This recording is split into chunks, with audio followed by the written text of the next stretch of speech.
नमस्कार बंधुरा food लाभार्स point चैनेले आपनादेर स्वागत। आमार आजकेर रेसिपि डालियार पोलाव। ब्रेकफास्ट डिनार जेकोनो समय এই ডালিয়ার পোলাও খাওয়া যেতে পারে। রেসিপিটি যদি আপনাদের ভালো লাগে তাহলে রেসিপিটিকে লাইক ও শেয়ার করুন আর চ্যানেলটিকে সাবস্ক্রাইব করার অনুরোধ রইল। তাহলে আসুন দেখে নেওয়া যাক রেসিপিটি কিভাবে তৈরি করতে হবে। প্রথমে আমরা গ্যাস অন করে একটা ফ্রাই প্যান বসিয়ে এর মধ্যে দিয়ে দেব 1 কাপ ডালিয়া। ডালিয়াটা যখন ভাজতে ভাজতে কালারটা চেঞ্জ হয়ে আসবে তখন আমরা ডালিয়াটাকে নামিয়ে নিয়ে একটা পাত্রে রেখে ওর মধ্যে জল দিয়ে ভালো করে ধুয়ে নেব। ডালিয়াটা ধুয়ে নেওয়ার পর আমরা একটা ছাঁকনির মধ্যে ডালিয়াটা ছড়িয়ে দিয়ে 10 মিনিট রেখে দেব। 10 মিনিট পর গ্যাস অন করে একটা ফ্রাই প্যান বসিয়ে দেব। এর মধ্যে দিয়ে দেব 2 চামচ রিফাইন তেল। তেল গরম হয়ে গেলে এর মধ্যে দিয়ে দেব 10-12টা কাজু। কাজুটা অল্প ভেজে নিয়ে এর মধ্যে দিয়ে দেব বড় চামচের 1 চামচ কিশমিশ।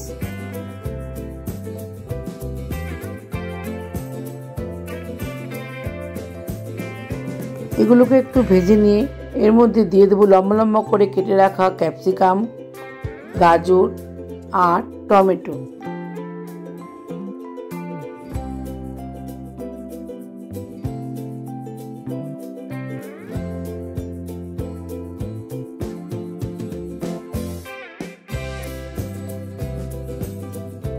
এগুলোকে একটু নরম করে ভেজে নিয়ে একটা পাত্রে তুলে রেখে দেব।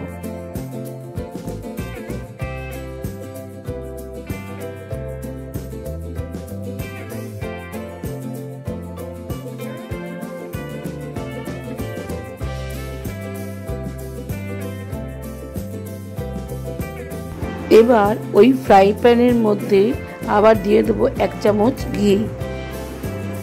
ঘি গরম হয়ে গেলে এর মধ্যে দিয়ে দেব একটা শুকনো লঙ্কা, একটা তেজপাতা, 2টো এলাচ আর 2 টুকরো দারচিনি।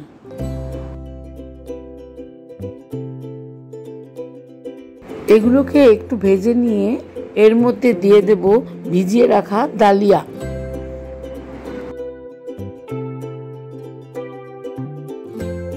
ডালিয়াটাকে আবার কিছুটা ভাজতে হবে।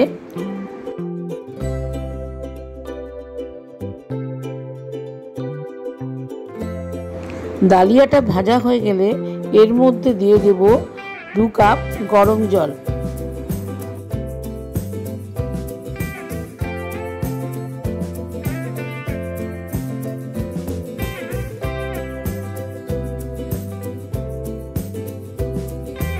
এবার এর মধ্যে দিয়ে দেব পরিমাণ মতো লবণ আর চিনি।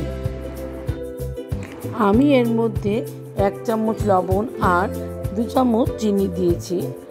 আপনারা আপনাদের স্বাদ মতো চিনি ও লবণ দেবেন। এবার এটাকে আমরা 5 মিনিটের জন্য মিডিয়াম ফ্লেমে ঢাকা দিয়ে দেব। 5 মিনিট পর দেখা যাচ্ছে ডালিয়াটা ভালো মতন সিদ্ধ হয়ে গেছে।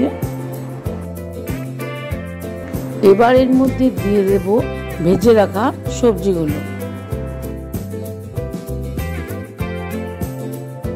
সবজিগুলো দেওয়ার পরে ডালিয়ার সাথে ভালো করে মিশিয়ে নিতে হবে।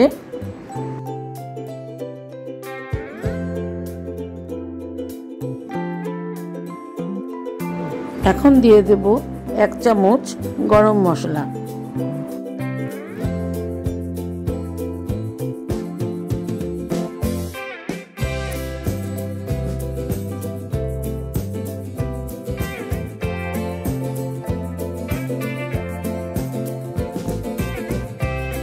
নামানোর আগে আমরা দিয়ে দেব 1 চামচ ঘি।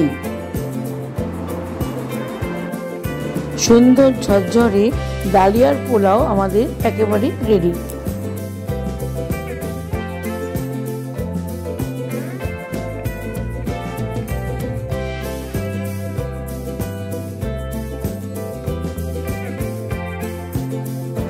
আমার রেসিপিটি যদি আপনাদের ভালো লেগে থাকে তাহলে রেসিপিটিকে লাইক করুন, শেয়ার করুন আর নিত্য নতুন রেসিপির আপডেট পাওয়ার জন্য চ্যানেলটিকে সাবস্ক্রাইব করে নিন আর পাশে থাকা বেল আইকনটিকে অবশ্যই প্রেস করবেন, তাহলে আমার পরের রেসিপির আপডেট আপনারা পেয়ে যাবেন। তাহলে আজকের মতন এখানেই শেষ করছি। আবার কোনো রেসিপি নিয়ে আপনাদের কাছে হাজির হব। ধন্যবাদ।